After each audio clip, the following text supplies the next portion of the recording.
Amadou Ba parle de loi d'interprétation. maanaam abrogation loi d'amnistie.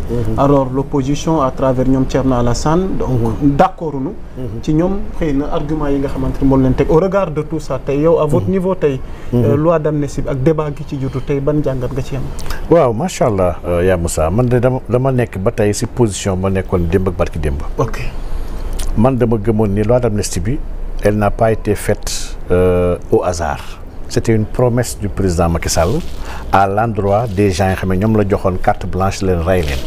ndax fit ak sañ-sañ bu yenn nit yi àndoon amoon ci biir réew mi jàpp di rey de manière flagrante et de manière grave ay xale yi xam ne defuñu dara fit bu ñu am wolof dafay wax ne képp ku am fit dañ koo dee. dañ leen joxoon ay garantie dañ leen lépp lu mënti am dañ koy effacer avant ñuy dem. donc ñun li ñu diggee. réellement mooy finalité bi maanaam lan la ñu namoon mooy bëggoon nañu wax ne suñu ñëwee ci réew mi lépp li nga xam ne la ñu bëggoon dindi ci loi d'amnistie bi nañ ko jéem a far pour mën a dexaat justice ba pare fay nit yi seen ay droits.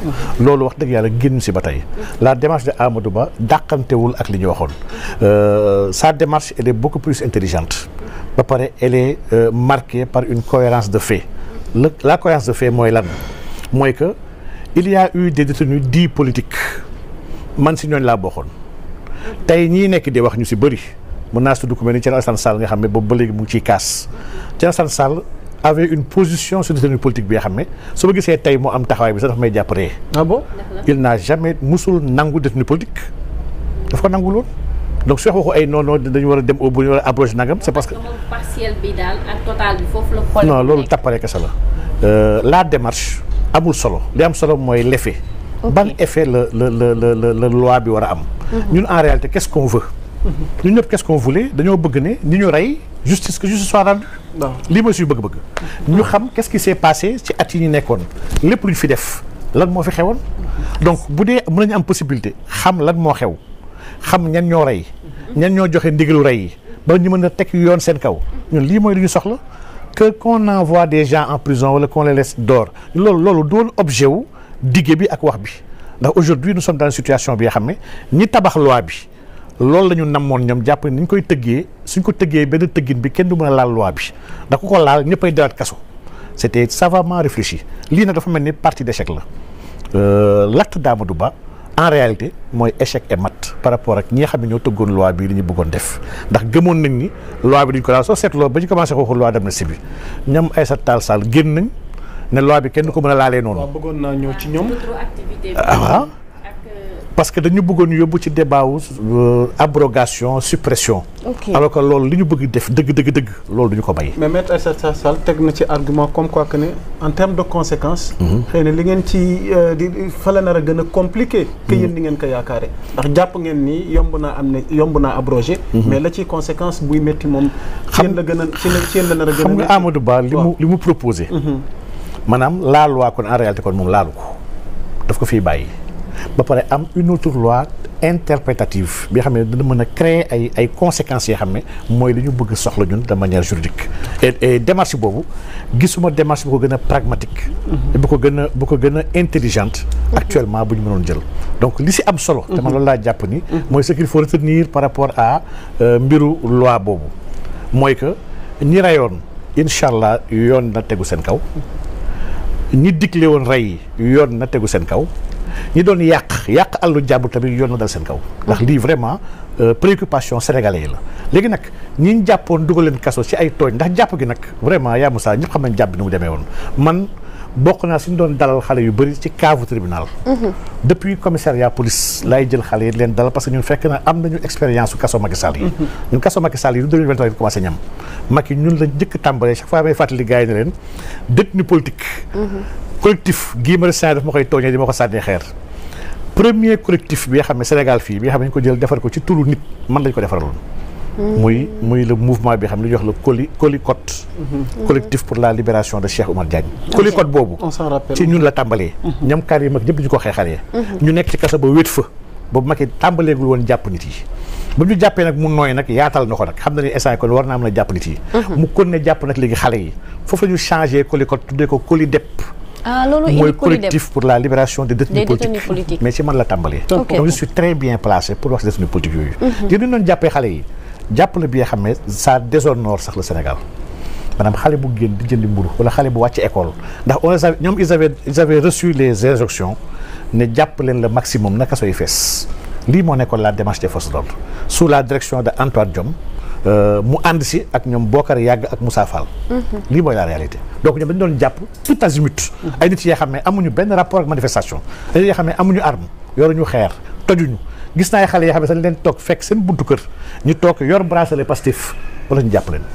fekk naa man si kaso bi xale yu bëri yoo xam ne ci kaso bi dañu commencé ñoom di woote seen famille ne leen engagé leen politiquement dugg leen Pastef ñoom bokkuñu Pastef dañ leen tooñ teg leen ay daan ñu mujjee fipp ñëkk dañuy bokk léegi Pastef xeex contre Macky Sall donc pour dire que on a abusé ñu doon jàppee on a joué avec des libertés individuelles et collectives loolu mooy la réalité des faits loolu nag suñu waree delluwaat ci ne nañ jëlaat xale yooyu yëpp yóbbuwaat leen kaso loolu mooy abrogation bu baax loolu c'est même pas intelligent maanaam loolu ku koy wax il n'est pas sérieux et man je rappelle que dans l'affaire des détenus politiques il faut savoir raison garder Thierno Alassane Sall mun ñu gën a bëgg ñun mbiru amnistie bi leeral ko ndax ñun ñoo nekkoon di subir moom il n'a pas subi moom ak ay nitam dans son parti ils n'ont rien subi Macky jàpp ko moom Thierno Alassane Sall Macky jàpp ko jàppul ay nitam donc ñu doon jàpp nag wax dëgg yàlla man jàpp naa ne ils sont les mieux placés pour xool nag ne ñun ñi ñu jàppoon bëgg nañu lumière soit faite ñun ñoo ko war a gën a bëgg xanaa ku ne ndax ñun lañ jàppoon xañ ñu liggéey. mais comment parce que am na ñu bëri ñu ngi def taxaw seetlu ne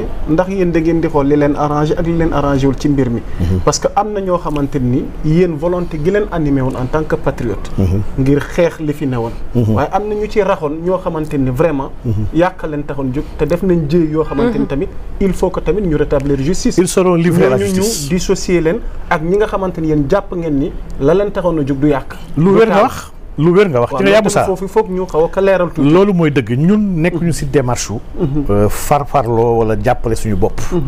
dañoo gëm ne amoon la ñu ñëwoon ci jàng ji waaye amoon na ñu doon race déem ñi nga xam ne jànguñu woon dañu doon tafuwaate. gis nga malfaiteurs yi raxoon organisation manifestation yooyu nga xam ne xeexuñu ak xeexuñu yelleef di sànq ay yëfu jàmbur ils doivent répondre devant la loi. li ñuy wax ci abrogation intelligente bi. mooy lépp luy dégâts matériels. rey ay nit ay bakkan.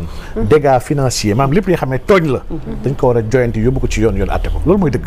quel que soit fu mu mënti jóge su jógee ci force de l'ordre ko su jógee ci askan bi donc lii moom vraiment jàpp naa ni suñuy wax devoir de transparence et de vérité. on peut pas être plus réaliste que le roi donc jàpp naa ni on va y aller incha allah rabbi nañu àtte. surtout suñu morts yu bëri yu ñu am ak des disparus ndax chaque fois ma insister ni ñun on n'a pas eu que des morts on parle toujours de 80 morts yi nga xam ne qui ont été tués yii par balle yii ay dee yu ñàkk solo yi nga xam ne ay forces de l'ordre et de défense ñoo ko def. yu si bëri on les a identifiés xam nañ ñan la et ils doivent répondre devant la loi. kan moo leen jox ordre ñuy rayé sur des manifestations yoo xam ne amuñu woon benn danger y avait pas de menace bi tax ñu war a utiliser ay armes létales contre ay xale qui étaient désarmés waaye au-delà de ces morts là y a des gens disparus y a des gens yoo xam ne seen mbokk yi gisatuñ leen. ñii xamuñ dañ leen a sànni géej ñii xamuñ dañ leen suuli ji dans des fosses communes ndax on a des informations yuy wax ci lii. on parle de à peu près lépp 100 personnes yoo xam ne kenn gistu leen. demuñu Espagne dugguñu kaso nekkuñu hôpital nekkuñu ci benn morgue mais ñii fa la ñu nekk. et on a vu des nervis yuy doxantu ci biir tali yi yor ay armes yoo xam ne c'est des armes de guerre sànq Abdoulaye mu ngi koy wax mais comment on peut acheter chez un grand délinquant muy Petit Boubé. jënd ci moom ay armes pour une valeur de 45 milliards pour le ministère de l'environnement bi nga xam ne ministère de l'environnement ñan lay xeexal à part des braconniers yu muy dàqanteel. bëgg nañ comprendre boobu le dossier. 45 milliards yooyu la mën a duggee ñu war ko fay en 5 tranches. Au lieu ministère de l'environnement la forces armées sax déchargé ko mais ça a été déchargé au palais de la République. présidence. mais c'est extraordinaire mais armes yooyu fan la jaar. on se rappelle 2023 juste. bateau arme ak bateau munitions yi ñoon jàpp biir port. ay valeur plus de 3 milliards ñan ñoo doon dugal bateau yooyu mais am na trace xam nañ ñan la war a mën a xam ñan la. ku doon dugal bateau yi am na suy bëri on les appelait bateau Marème Faye Sall yi. te ce sont des bateaux yoo xam ne les autorités du port amuñu woon droit contrôler ko. et on amenait du n'importe quoi et su bëri c'était des armes. ñu dem nañu ba commencé wax ne Dakar était la plaque tournante du trafic d'armes et de drogue de la sous-région avec ñoom Guinée-Bissau ak ñëpp. mais lii dañ ko war a leeral ñu war a xam par mesure de sécurité armes yooyu fan la nekk si biir Sénégal. ndax il y va même de sécurité à nous tous bu dee armes yooyu 45 milliards mu ngi doxantu ci biir dëkk bi mais lii c'est extraordinaire donc ñun gëm nañ ni en enlevant caractère tappale gi nekk ci biir loi bi on peut faire justice incha allah pour ñi ñu tooñ pour ñi réer. pour ñi ñu rey ak ñi ñu yàqale. et man jàpp naan lii mooy dëggantaan la quintessence même de la volonté d'abroger cette loi là.